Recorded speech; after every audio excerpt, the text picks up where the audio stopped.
हिंदुओं को मुस्लिमों के खिलाफ भड़काने में कट्टर हिंदू धर्मगुरु मुस्लिमों की बढ़ती हुई आबादी के बारे में सबसे ज्यादा जिक्र करते हैं। कई बार तो हिंदू धर्मगुरुओं ने हिंदुओं से अपील भी की है कि हिंदू भी ज्यादा से ज्यादा बच्चे पैदा करें। अब यूनिफॉर्म सिविल कोड आने जा रहा है और ये बात फैलाई जा रही है कि इससे सरकार मुस्लिमों की बढ़ती आबादी पर लगाम लगा देगी। तो क्या सच में अब भी भारत में मुस्लिम धर्म के लोग ज्यादा बच्चे पैदा करते हैं? आज इसी झूठ का पूरा विश्लेषण करेंगे। दोस्तों, यूनिफॉर्म सिविल कोड में एक देश के लिए एक जैसा कानून बनाने की बात कही जा रही है। तो पहली बात तो यह है कि हमारे देश में दो तरह के कानून हैं और उनको कभी कोई भी सरकार खत्म नहीं कर सकती। उन दो तरह के कानूनों में पहला कानून होता है क्रिमिनल कानून और दूसरा होता है सिविल कानून। क्रिमिनल कानून में चोरी, डकैती, लूट, हत्या वगैरह की सुनवाई होती है। इसकी सजा वगैरह पहले से ही पूरे देश में हर धर्म के नागरिकों पर एक बराबर ही लागू होती है। अब बात आती है दूसरे कानून यानी सिविल कानून की। ये सब पर एक तरह से ही लागू होती है। इसमें शादी, ब्याह, तलाक, जमीन, जायदाद वगैरह की बात होती है। इसी सिविल कानून में हिंदू, मुस्लिम, सिख, ईसाई, पारसी सबकी शादी, तलाक, पहनावे, बच्चों के जन्म, संस्कार, जमीन जायदाद में बेटियों के हक वगैरह के लिए सारी अलग अलग मान्यताएं और नियम है। इसी को बदलने की बात कही जा रही है। कुछ लोग इसमें बुर्खा प्रथा खत्म करने, हिजाब, खतना वगैरह की बात भी कर रहे हैं।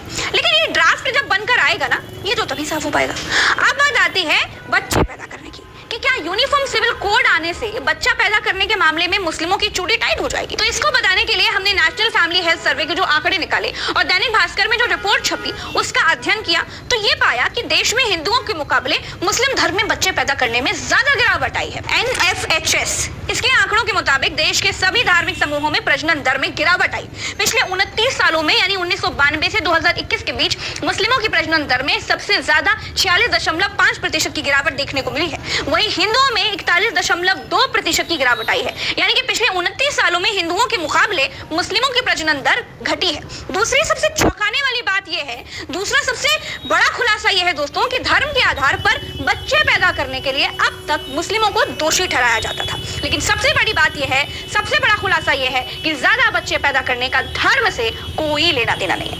नेशनल फैमिली हेल्थ सर्वे के आंकड़ों के मुताबिक बच्चे पैदा करने का अनुपात यानी प्रजनन दर का सीधा संबंध धर्म से नहीं बल्कि शिक्षा, सामाजिक, आर्थिक स्थिति, स्वास्थ्य सुविधा से है। 2015 से 16 के आंकड़ों के मुताबिक कम आयु वाले लोगों में प्रजनन दर 3.2 है, वहीं अमीरों में प्रजनन दर 1.5 है। अपर कास्ट की प्रजनन दर 1.9 है, बैकवर्ड क्लास की प्रजनन दर 2.2 है, अनुसूचित जनजाति की प्रजनन दर 2.3 है, अनुसूचित जनजाति की 2.5 है और मुस्लिमों की 2.6 है। इसका मतलब यह है कि देश के अमीर सबसे कम बच्चे पैदा कर रहे हैं, पढ़ा लिखा अपर कास्ट कम बच्चे पैदा कर रहा है। इसके अलावा गरीब, अनुसूचित जाति, अनुसूचित जनजाति के लोग जिनमें शिक्षा का अभाव है, जिनमें जानकारी की कमी है, वो मुस्लिमों के लगभग बराबर बच्चे पैदा कर रहे हैं। तो कट्टर हिंदू धर्मगुरुओं का ये कहना कि अब हिंदू भी ज्यादा बच्चे पैदा करें वो सरासर गलत है, क्योंकि बच्चा पैदा करने का संबंध गरीबी, अशिक्षा और जानकारी ना होने से है, ना कि धर्म पर आधारित है। दोस्तों, नेशनल फैमिली हेल्थ सर्वे के मुताबिक 1992 और 1993 के बीच मुस्लिमों में बच्चा पैदा करने की दर 4.41 थी, जो अब घटकर 2.36 हो गई है। वहीं तब हिंदुओं की बच्चा पैदा करने की दर 3.3 थी, जो अब घटकर 1.94 हो गई है। यानी बच्चे पैदा करने के मामले में हिंदुओं के मुकाबले मुस्लिमों के अनुपात में ज्यादा कमी आई है और ये कमी शिक्षा और आर्थिक हालात में कुछ सुधार होने की वजह से आई है,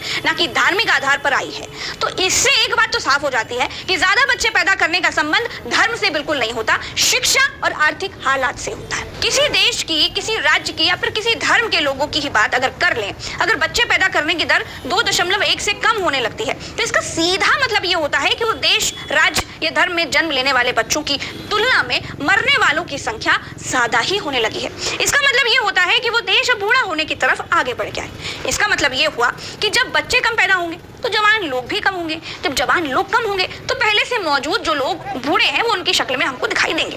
इस समय पर भारतीय आबादी की प्रजनन दर 2.5 है, यानी आबादी अब बढ़ने की बजाय स्थिर हो गई है दोस्तों। लेकिन भारत के 36 प्रदेशों में से 31 में प्रजनन दर 2.1 से भी कम है। और आपको ये जानकर के बहुत हैरानी होगी कि इनमें भी यूपी को छोड़कर जहां प्रजनन दर 2.4 है, बाकी मुस्लिम बाहुल्य जम्मू कश्मीर, केरल, पश्चिम बंगाल सहित जिन राज्यों में मुस्लिम आबादी 20% से ज्यादा है, वहां की प्रजनन दर 1.8 से भी नीचे। तो कुल मिलाकर बात यह है कि भारत में अब मौजूदा समय में न तो जनसंख्या बढ़ रही है न घट रही है, जनसंख्या स्थिर है। क्योंकि अगर यूसीसी से जनसंख्या नियंत्रण का कोई कठोर कानून लाया गया तो हालात चीन जैसे भी हो सकते हैं, क्योंकि जनसंख्या नियंत्रण पर कानून बनाने वाले सबसे पहला देश चीन ही था।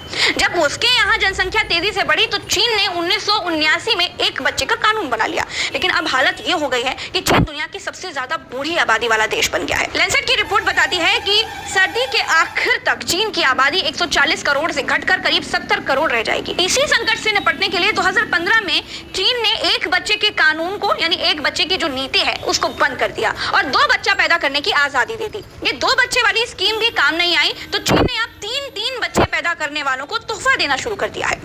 दोस्तों, अब अगर कोई बाबा आपको भड़काए, अगर कोई मौलाना आपको बहकाए तो प्रज्ञा मिश्रा की इस रिपोर्ट को याद रखिएगा और वीडियो उससे जरूर शेयर कर दीजिएगा, क्योंकि आंकड़े बता रहे हैं कि मुस्लिम आबादी में भी बच्चे के जन्म लेने की दर कम हुई है और हिंदुओं में भी कम हुई है। पहले मुस्लिमों में ये दर हिंदुओं से ज्यादा थी, लेकिन जब कम हुई तो उसी अनुपात में हिंदुओं के मुकाबले ज्यादा अनुपात में कम हुई। दोस्तों, इस वीडियो में इतना ही। चलते हैं। राम राम, दुआ सलाम, जय हिंद। चैनल को सब्सक्राइब करना मत भूलिएगा। अगर